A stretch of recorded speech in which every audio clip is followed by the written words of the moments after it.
Okay, I can see students have started to join in, so I'll wait for a few more seconds to let them in, and post that we can start with the session. Great.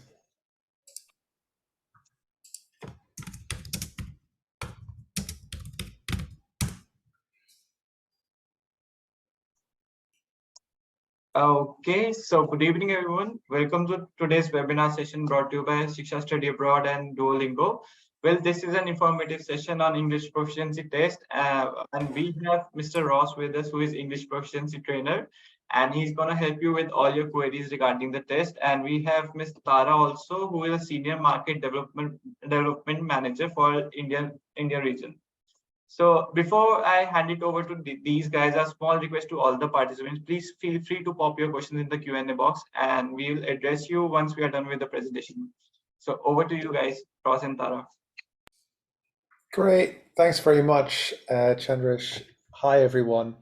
Quick note before we get started. I noticed lots of you replied in the chat. It would be great when you type in the chat if you could make sure that everyone can see. I noticed some of you sent things just to the hosts and panelists. Anyway, let's get started. So we are going to be talking today about the Duolingo English test. Before we do that, I'd love to hear from you guys. Where are you at the moment? Which city or country or I know I was going to say which planet. I guess a lot of you are in India. Maybe you can tell me what part of India. Hyderabad, great. Okay, a couple of Hyderabad's. Punjab, great. Delhi, I've been to Delhi. Wonderful. I am located in Shanghai in China, so a couple of hours ahead of you all. All right, great. Lovely to see where you're all at. So I'll just give you a quick overview. We've got an hour today. We're hoping to save the last 20 to 30 minutes for your questions. But if you have any questions as we go through, please type them into the Q&A. So we have a chat, which is where we were just chatting. Obviously, that's great. Keep typing in there. But if you've got a question you want to ask, put it in the Q&A and we will do our very best to get to all those questions.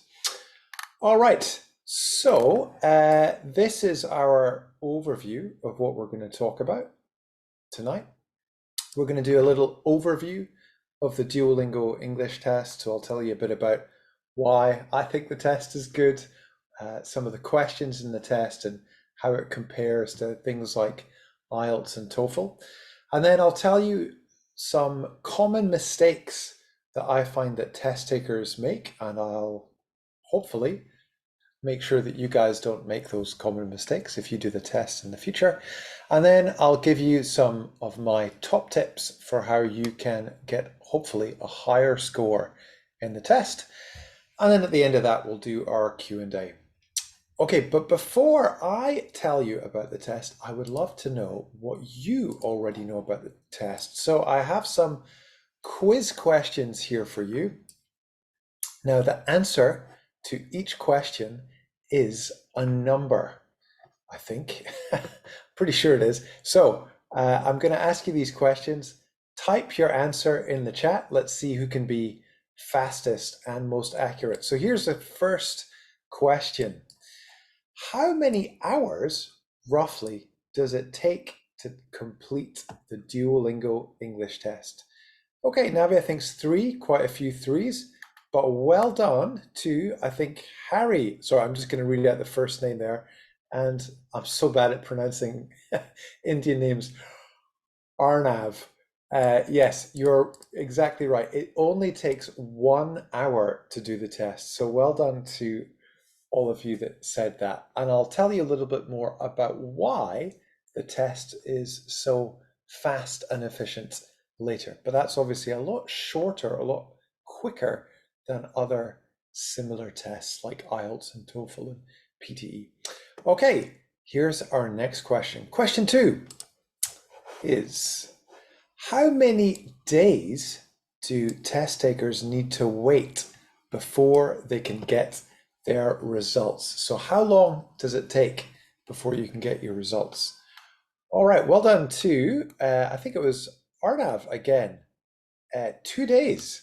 That is exactly right. Quite a few of you wrote two. Harry and Artie as well. Raymond there said 40 hours. That's right. So we're able to get the test results to test takers pretty quickly. Actually, after you finish the test, we already know your score. But those 2 days are just for us to check that no cheating happened during the test. So that's why it's 2 days. Okay, halfway through, two more questions to go. Here's the next one. How many schools accept the Duolingo English test? Any idea?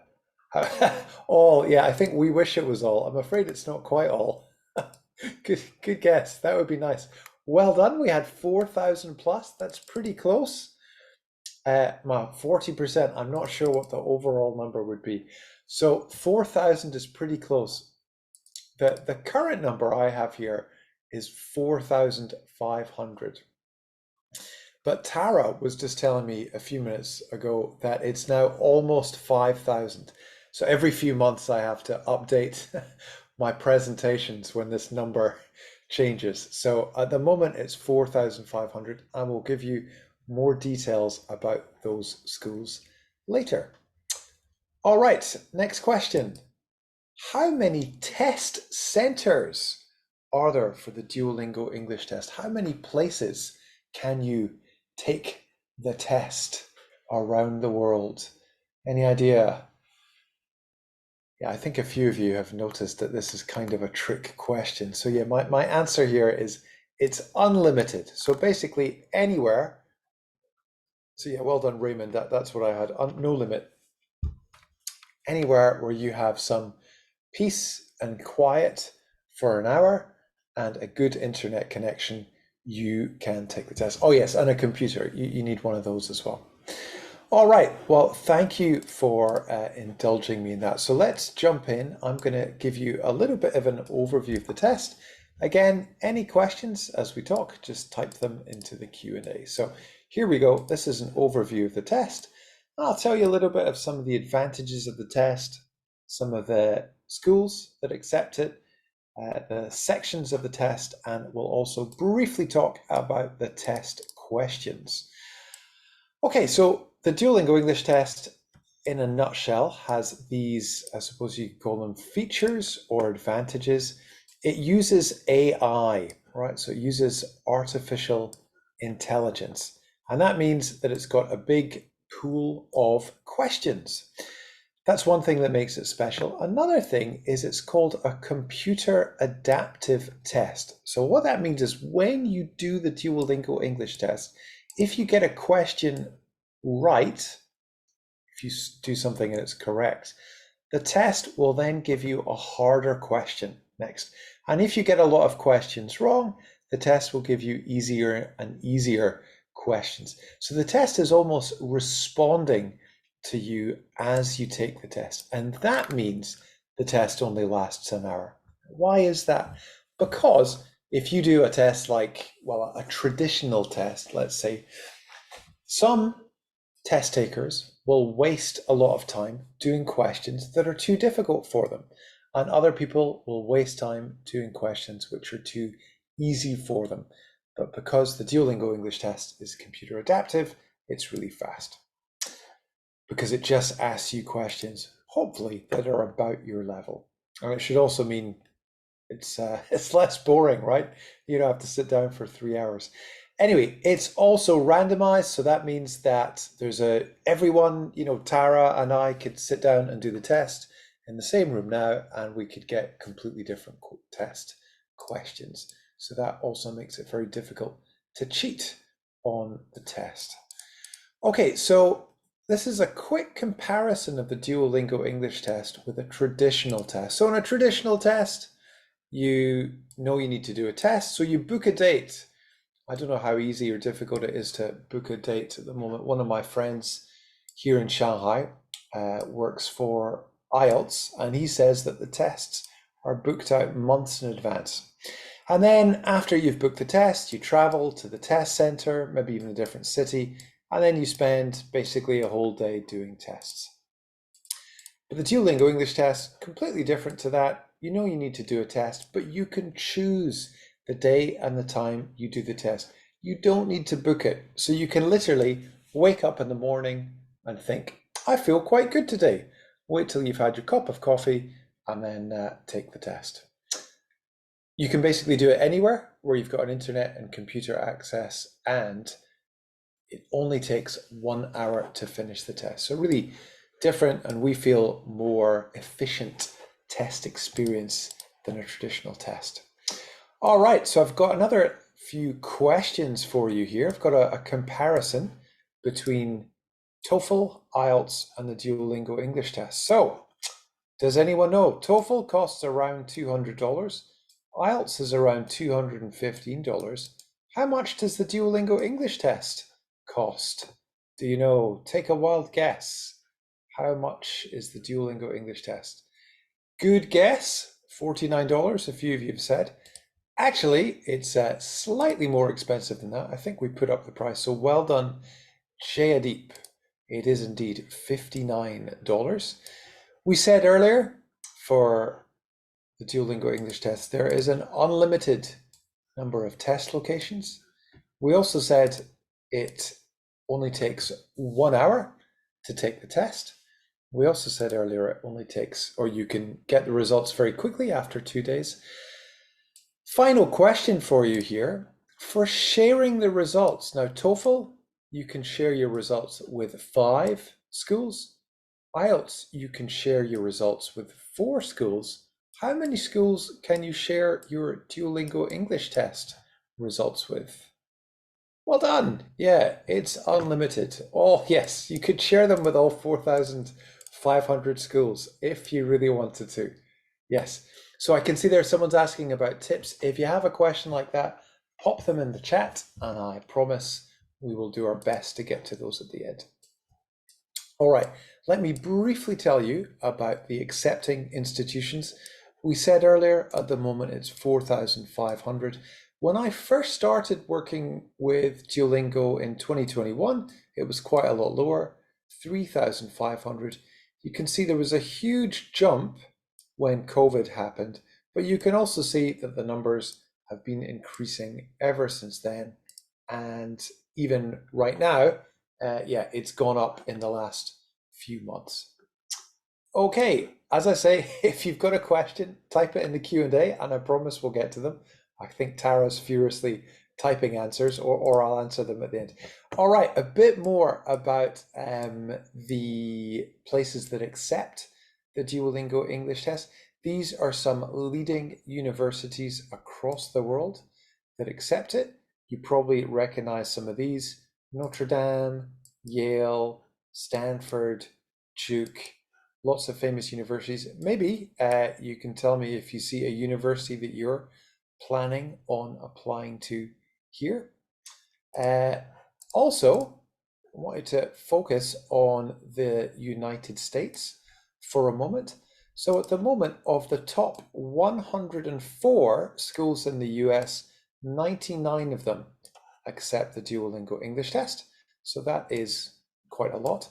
And also, I think even more importantly, the schools that we focus on trying to get acceptance from are schools for international students like you guys. So you can see that all of the top 25 US universities for international students, all of those accept the Duolingo English test.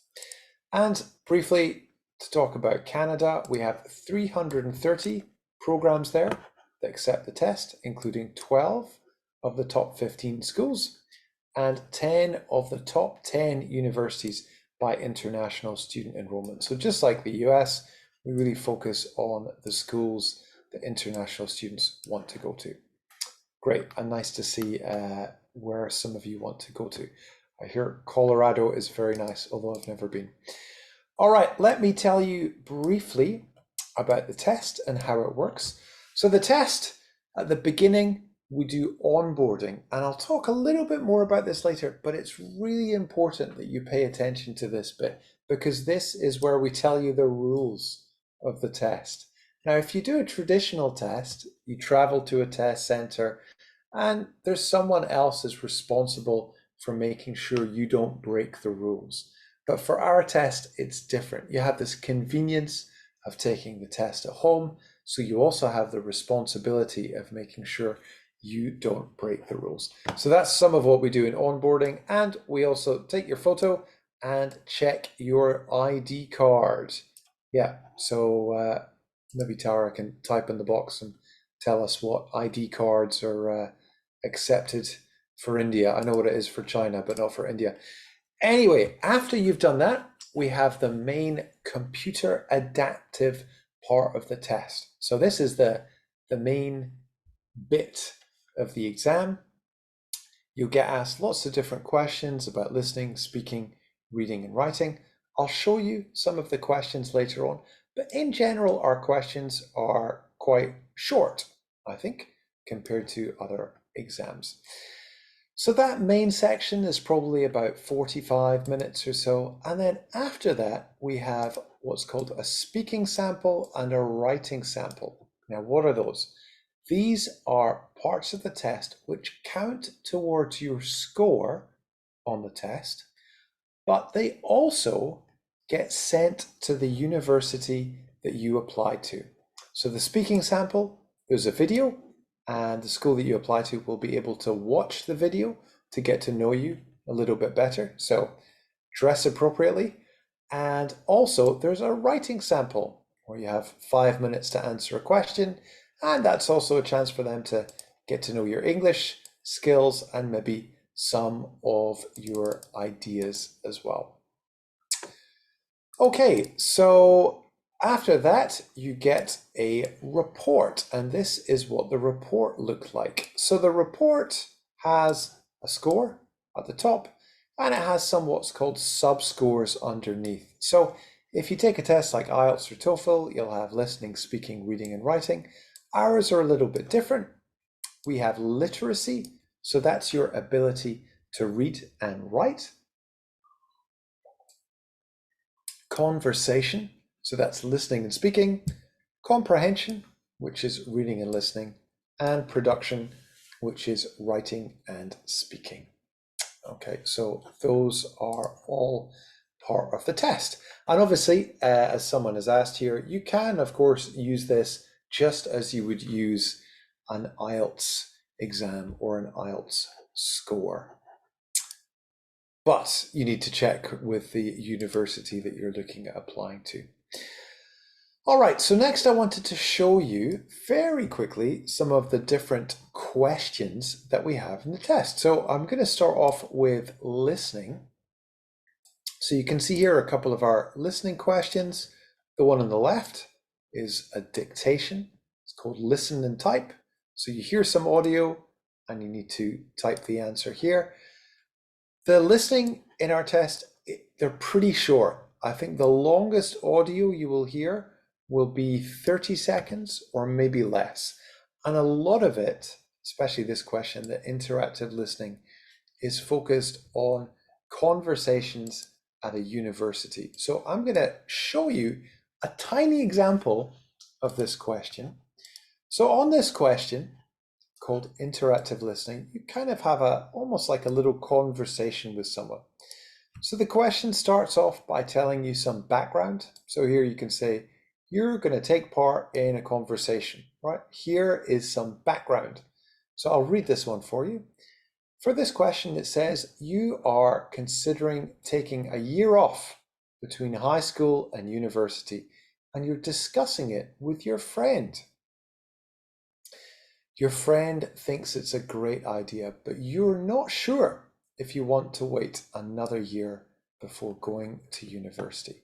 So the way this question works is you hear the other person speak, and then you have to decide what should be the next line of the conversation. So we're going to do one tiny example of this. I am going to let you hear your friend talking to you, and then afterwards, I want you to tell me what do you think should be the next line of the conversation? So take a listen to this and think, how would you reply? So, have you decided what you're going to do next year? Okay, that's the So, audio. have you? Oops. All right, so can you type a letter in the box? Which of these do you think is the best response? Yes, I'll be graduating next year. I want to get a good job. B, yeah, I've been there for about a year now. It's really great. C, hey, what are you planning to do after you finish university? D, yeah, it just started a couple of weeks ago and I like it. Or E, I'm thinking about taking a year off before I start university. Well done. I can see several of you have said E. That is exactly right. Well done.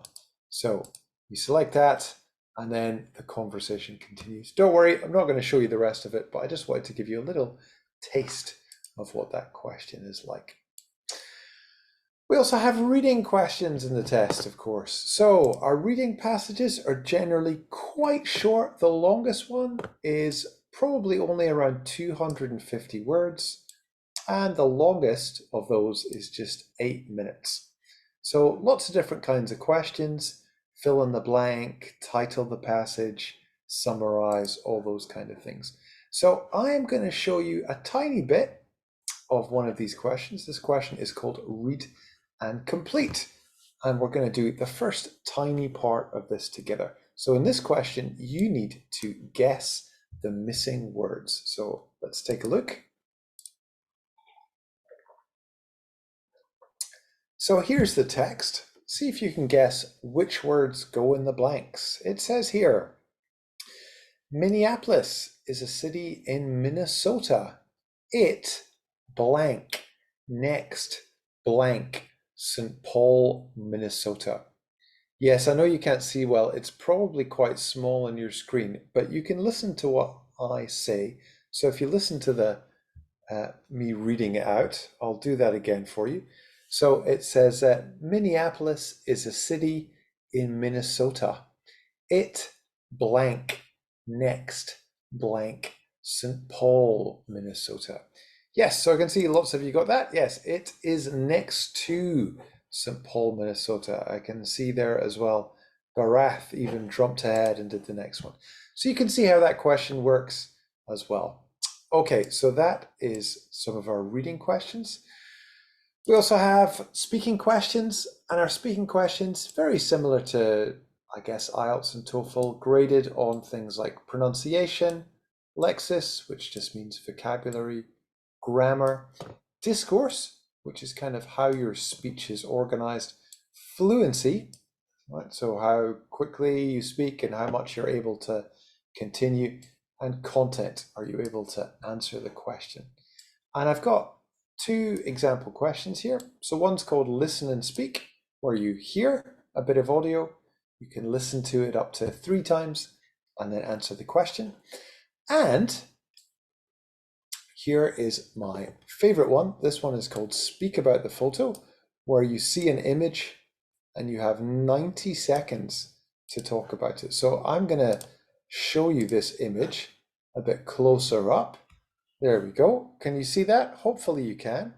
Maybe you can type in the chat, what are some words that you might use to describe this image? If you saw this on the test, you were doing the speak about the photo question, what would you write? Great, so Navia says you can see an electric train track. Great, yeah, so you can see the tracks and you can see the power lines overhead. We can see that it's at the edge of, now you said a river. I would guess this is the ocean from the waves. Great. But yes, it's definitely just next to a body of water. And yes, what else did you say? You see the waves hitting the rocks. Great. So you've got the right idea. Really, this question, yeah, try and describe that image in as much detail as you can. So well done. You've got the idea there. And finally, the last one we're going to look at is the writing questions. So pretty similar to the speaking questions.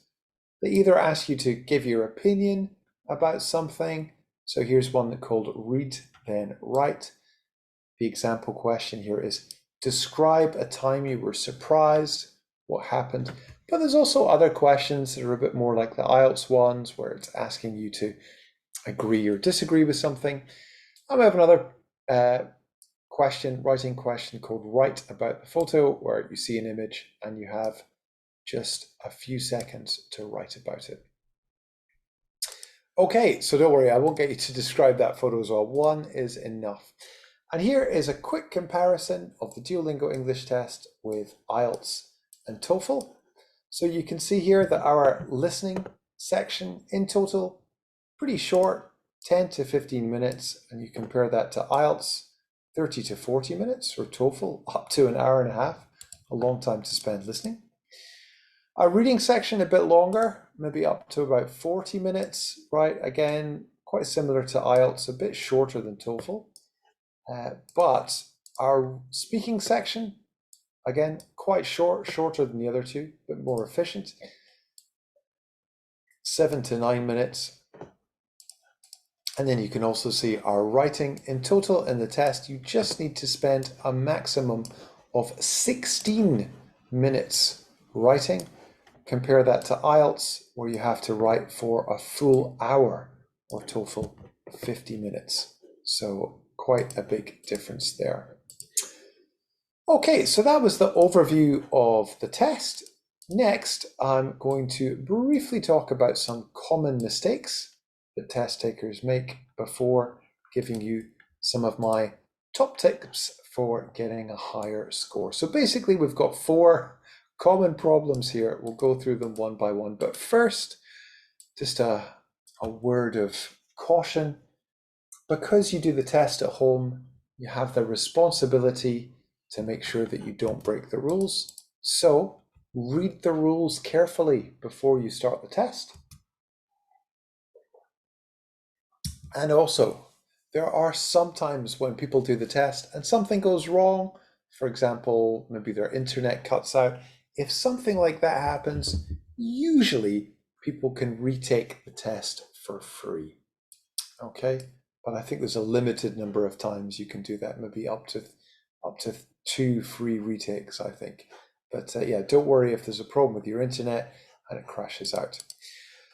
All right, so here are our first of our 4 common mistakes. This one is looking away from the screen. So for this one, it's okay to glance down at the keyboard, but try to focus on the screen as much as possible. And there's 2 reasons, I think, why this is important. So the first reason is, well, because it will help you do better on the test, right? You won't get disqualified, but also for writing or for typing. If you're good at typing, you shouldn't be looking at the keyboard when you type. You should be looking at the screen. So that can also help you type faster. The second tip here is about using external programs. So before you start the test, make sure that you close down all other programs. So web browsers, screen sharing, predictive text, any apps that you can communicate with other people on, like Zoom, for example. And make sure that your Duolingo English test app is the only thing running on your computer. If you don't know how to do that, do Control, Alt, Delete. That gets you the task manager, and then you can turn off everything that shouldn't be on. All right, and we also have here interruptions. So don't get interrupted when you do the test. If you went to do the IELTS test, IELTS speaking exam, I used to be an IELTS speaking examiner a long time ago. No one's mum ever came in to bring them a cup of tea while I was doing the exam. And it's the same with this test. Make sure that you don't get interrupted by anyone in your house coming in. So make sure everyone else knows that. And our last common mistake is memorizing answers. So don't prepare anything. 2 reasons, right? One, is we will find out if you've memorized something from another source, because probably another student will have used it. So you'll get caught and then you won't be able to take the test. But the other reason for not memorizing answers is if you memorize answers, you won't be able to answer the questions effectively, because the questions all ask different things. So try to respond in your own words in the moment. All right, so those were some common mistakes. Over the next, 5-7 minutes, maybe before we jump into the Q&A, we will look at some top tips for getting a high score. So I've got 4 of these, and we'll go through these one by one. I'll look at how you can set up your space at home. We'll look at when you should do the test. I'll also give you some of my tips for improving your grammar, vocabulary, and pronunciation scores on the test. So let's talk about setting up your space. So because you're doing this on your own computer, in your own house, you need to plan a little bit. So you need quiet for at least an hour. Okay, so make sure everyone who lives with you knows that. Next, close all the windows in the room that you're in, right? That can help to reduce background noise. Next, remove devices. So your phone, your iPad, your alarm clock, anything electronic which might make a noise, take it and put it in another room. Next, make sure your Wi-Fi is fast enough so you can check your internet speed. If you Google that, there's lots of different websites where you can check your internet speed. It needs to be minimum 2 megabytes per second download and 1 megabyte per second upload speed. So you can check that. And obviously you might want to think about doing it at a different time of the day if your internet isn't fast enough, maybe when other people are using it. As we said earlier, shut down all those other programs on your computer. So your browsers, instant messengers, predictive text. And this next one is extremely important. Make sure you charge your laptop before you do the test. You don't want to start the test and halfway through realize that you need to plug the laptop in, because you can't leave the screen, right? So make sure it's either charged or it's plugged in before you start the test. And of course, make sure the whole time that you're visible on the camera. Okay, next. I think the Duolingo English test is pretty unusual because it lets you choose the time of the day that you can take the test. So I think this is a huge advantage. You can decide when you will test your best. So I've done a little bit of research about this. Research seems to show that this is not for the Duolingo English test, this is just for any test. People tend to do best at 8 in the morning. That apparently is the best time to do any test. Another bit of research I found when preparing this was that if you take a break before taking the test, that also tends to improve results. So don't study for 2 hours and then do the test. Okay to study, and then take a break for 20 minutes to half an hour and then do the test. In general, I found from researching this a little bit, the later in the day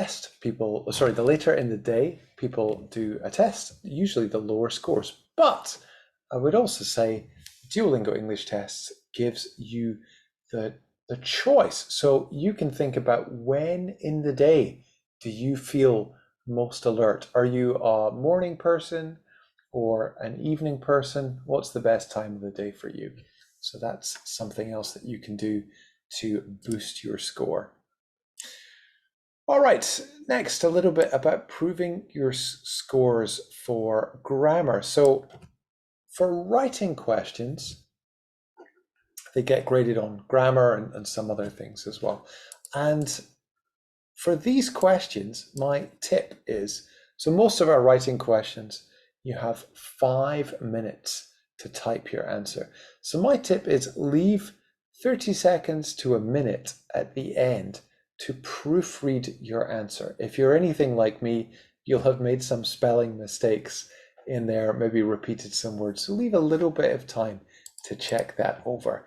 And try to combine ideas together, make your sentences a bit longer, and use some more complex grammatical structures. So I wanted to do a little example with you all. Hopefully you can see this picture here. Don't worry if you can't. Hopefully you can read the text next to it though. So this is for the write about the photo question. So here, this text taker has written 4 sentences, all right? So what I challenge you to do is, can you take 2 of these sentences and combine them? Can you join them together to make the grammar more complex? So here we go. Here are the sentences. I'll read them aloud. What I want you to do is type, how could you make these more complex? It says, there is a swimming pool. There is a reflection on the water. The walls are white. I can also see a red roof. Any ideas? How could you make the grammar there more complicated? Let's say that you are proofreading your answer. You want to improve it. How could you make this better?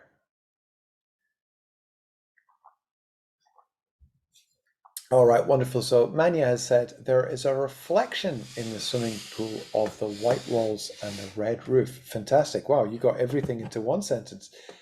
Navya has said the pool reflects the image of a building. Yes, great, which is like a palace. Wow, I guess it is a little bit like a palace.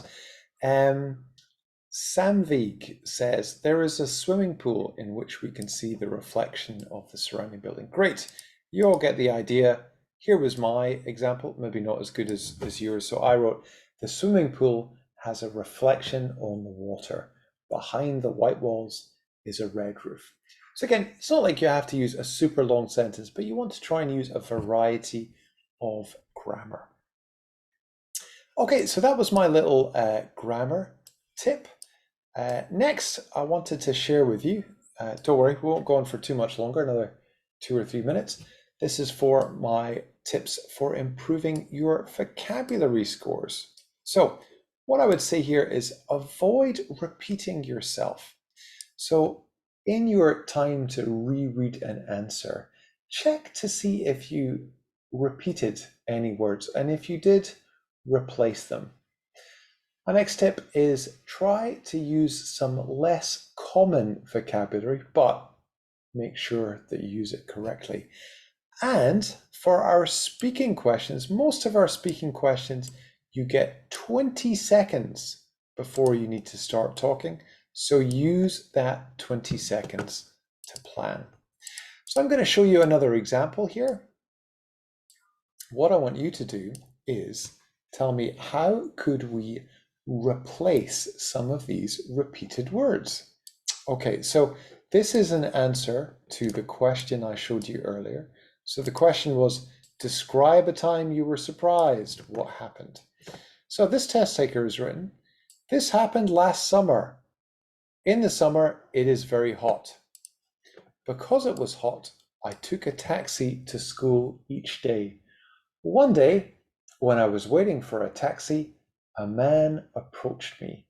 The man walked over to me and said, excuse me, I wonder if blah, blah, blah. So what I've done for you here is I've highlighted some of the words that are repeated.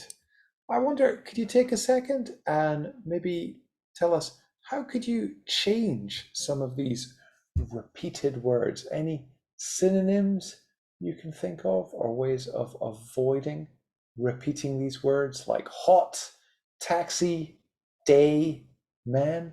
Great, so Navia says cab. Yes, absolutely.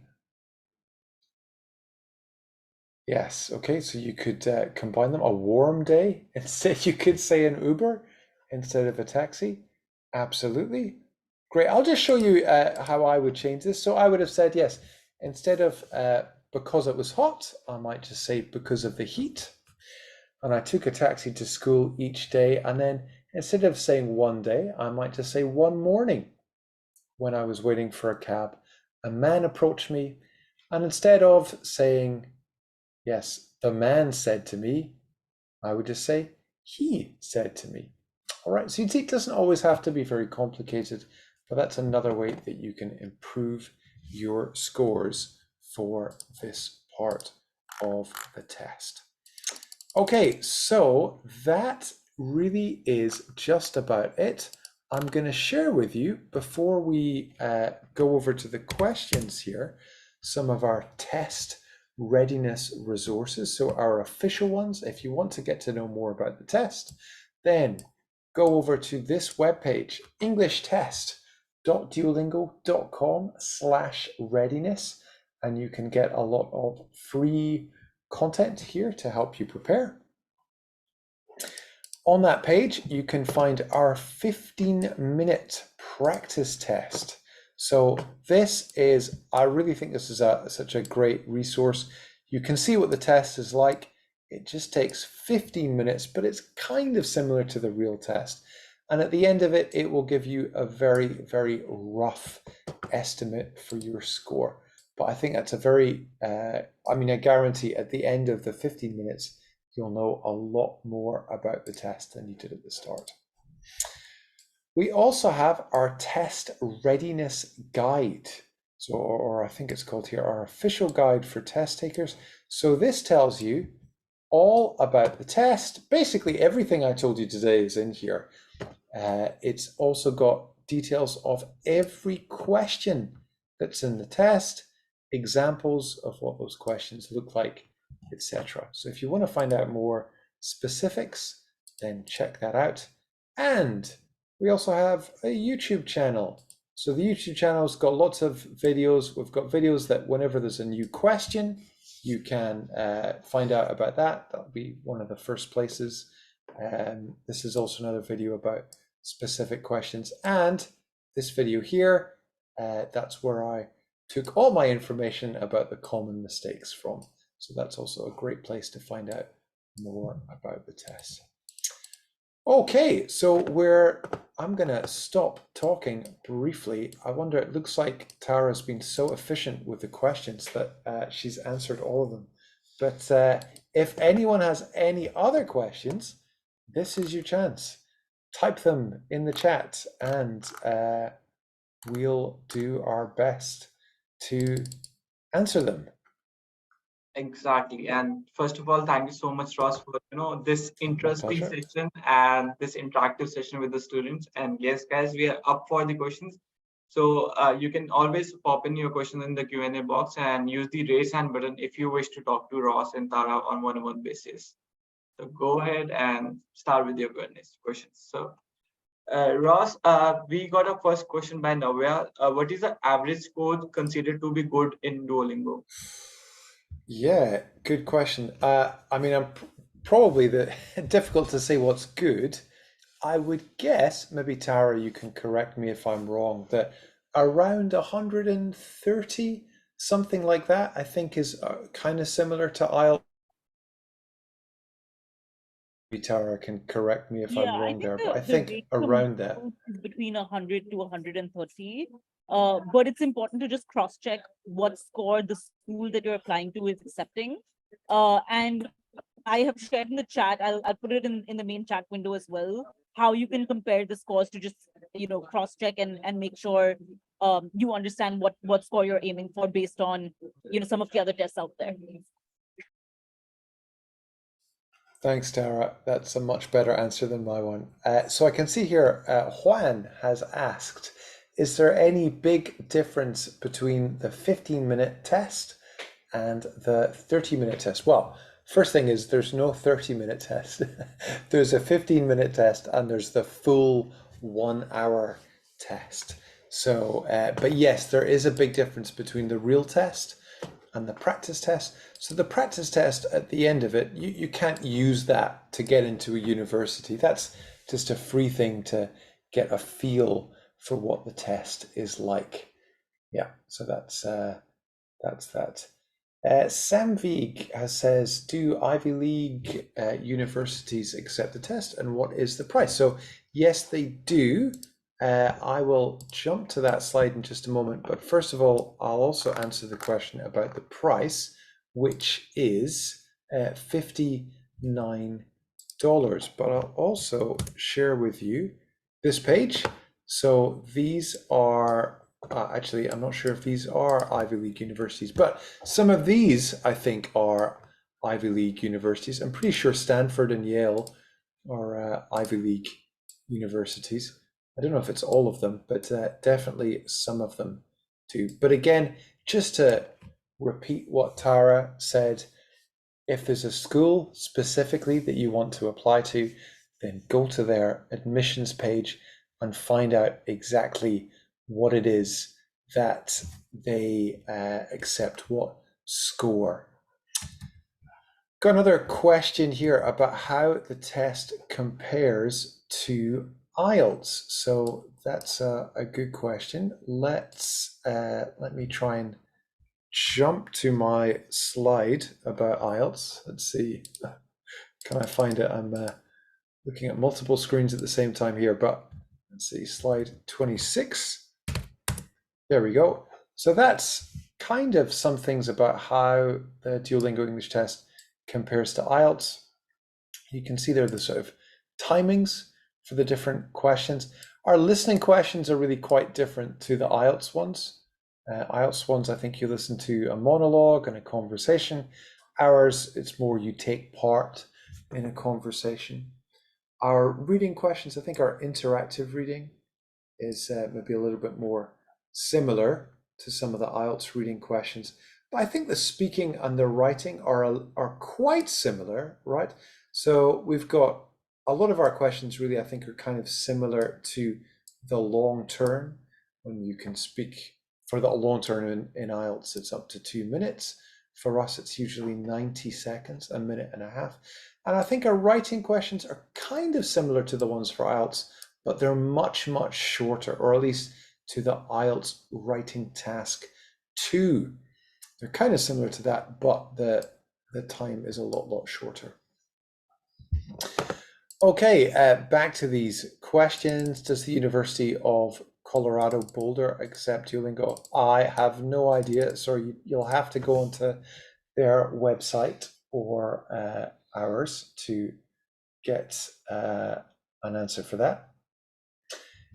Next question, is the Duolingo English test accepted by all the schools in America? From someone in Nigeria. Well, fantastic to be speaking to someone in Nigeria. No, it is definitely not accepted by all schools in America, but it's accepted by a lot. So Tara just posted there that 97 of the top 100 schools in the US accept the Duolingo English test. And I think we also saw earlier that all of the top 25 universities for international students, they all accept the Duolingo English test. So obviously, I unfortunately I've not memorized every school that accepts the test, but it's a lot. But yeah, definitely the best way to find out would be just to check that. And someone here has posted that the University of Boulder does, in fact, accept the Duolingo English test. So that's good. Great. I see someone earlier asked, can you do the test offline? We sometimes get this question. No, you can't. Well, I mean, you know, you can take your computer and do it anywhere you want. So I don't know. You know, you could do it anywhere in the world. So, but yes, there's no face-to-face version Okay. of this test. Ross, we Hi, have Chandrish. we have a participant who wants to talk to you. So we have Shiv Shankar who wants to talk to you guys. So hi Shiv Shankar, please unmute yourself and go ahead with your question. Yeah, good evening, sir. Yeah, Hello? good evening. Please go ahead. Hi, Shiv Shankar. Hi, sir. How are you, sir? Sir, what is the minimum score to get the exam, sir? I'm sorry, would you mind saying that again?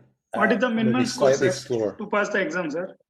Oh, well, yes, there's no pass or fail grade. So the Duolingo English test it's a English proficiency test. So that means that basically at the end of the test, you get a score, and the score shows how good your English is. Yeah. Right. So if you get a score of 160, that means your English is perfect. Right. That's a sort of C2 level on the CEFR. Right. And if you get a score of 10, I think that's the lowest score, lowest score that it's possible to get.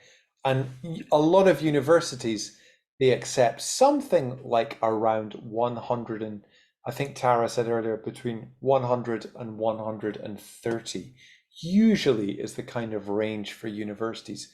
But there's no pass or fail. Yeah, at the end of the test, you get a score, and that represents your ability. Why? Because it is accepting Germany, sir. I am sure it probably is, but I do not Yes, know there's off some the top schools of that my head. accept. Yeah. There's some schools in Germany that accept it. I've shared a link, and if you search for Germany, you'll see there's several pages of schools that accept the Why? DET. Because I am studying MBA from International University of Applied Sciences, ma'am, through Germany, ma'am. That's why I'm asking you, ma'am. Yes, there's several schools in Germany that accept the DET. There's about 3 or 4 pages of schools. So the best place to check is the institution's link. I'm sending that in the chat box. Yeah. Great, thanks. Good question. Yes. So at the end of it, yes, it's not like a pass or fail, but much more like where you get a score, and that represents your English ability. So Tara's dropped a link there in the chat, and you can click on that and then search for the country or the school or the city that you want to go to, and based on that, you can find out, yes, which schools accept the test. Great. Is there any other question, guys? Feel free to pop in the chat box or Q&A box. Okay, we have Sai Madhukar with us who wants to talk to you. So hi Sai, please unmute yourself and go with the question. Good evening, sir. Yeah, good evening. Hi. Sir, could you please tell me what is the validity of this Duolingo test, like the scorecard? I believe it's two years, I think. Is that right, Tara? Yeah, 2 years after you get the test. Results, they're valid for 2 years. Yeah. Okay. Thank you, sir. Good Thank question. you. You're welcome. Good question. I should have included that. Thank you, Sai. And next question by Mohini Jan over the chat box. According to you, which test is more important to give and hard as high competition? I'm not sure I understand the question, to be honest, Chandra. But I mean, I think really what it comes down to is, for the university that you're applying to, what tests do they accept? I think that's one thing you have to look at. And then I think the other thing you have to look at is, what test have you been preparing for? And then how convenient is it to do those tests? So, I think it really sort of depends on your individual situation. I think the Duolingo English test is obviously a good option for a lot of people, but it really sort of depends on your individual situation, where you're applying to, all those kind of things. Great. Thank you so much, Ross, for answering this. And we have Maureen with us. So hi, Maureen. Please unmute yourself and go ahead with the question. Hi, Maureen. It's great talking to you. The question I have, I don't know if you answered it. I had a visitor here, but what I'd love to know, you said not all universities take this test. Then in terms of work, can it be useful as well? And which countries does it apply to? Is it only Canada? Thank you. Yeah, great question. As far as I know, the test is not used very much for visa purposes. I know in China, just because I'm based here, that some employers use it as a way of checking English proficiency. And I even know that some high schools in China use it as a way of testing their students. But in terms of visas, I think I don't think that's a main use for it, but maybe Tara can correct me if I'm wrong there. So it's accepted for the US. You don't have any visa barriers for the US. For Canada, it's not accepted by the SDS, but you can follow other routes to apply for the visa. So the best place is to check with an immigration officer about visa acceptance, because a lot of it varies from government to government or officer to officer. So it's worth cross-checking with them. But in a lot of schools, if you're accepted by a university, you don't need the proficiency test for a visa, but it's worth cross-checking with them. Thanks, Tara. Thank That you was so much, much better than Tara. my And answer. yeah, thank you to Ross as well. And looks like we have covered most of the question, and now we are at the most important question by our student Jaideep. Today he's going to take the DET, and is there any last minute tips or any suggestion you guys want to give it to him and other students as well? Oh my goodness, I feel so much pressure here. I guess I would just say relax and do your best. And if you don't get a good enough score, it's okay. You can take it again. But I think, yeah, generally people tend to do well on tests when they're feeling relaxed and badly when they feel stressed out. So maybe pick a time of the day when you're feeling good. Make sure you've had some coffee, you've had a little break, and then yeah, do the best you can. Well, that's a great advice, Ross, and thank you so much. And with this, we come to end of this session, and I would like to thank Tara and Ross for joining us and giving us this, great presentation and informing us about all the necessity about the test. And thank you so much, Abu, for this session. Any other parting words you want to convey to our participants, Ross and Tara?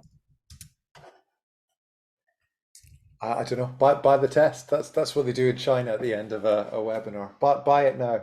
No, I mean, I just guess all of you. I wish you the best of luck with your studies wherever you end up going. I think studying abroad can change your life. Definitely changed my life. Yeah, so I hope it has a positive effect on your life like it did on mine. Yeah, Great. thank you, everyone. Thank you so much, and best of luck for all of your next steps. Great. Thank you so much, Tara and Ross, for joining us, and thank you guys for making this session more interesting. And thanks to all the participants for participating with all the answers and Q&A. And I hope you all have a great day. See you everyone until next time. Bye bye. Thanks, Chandrish. Thanks, everyone. Thanks, Tara.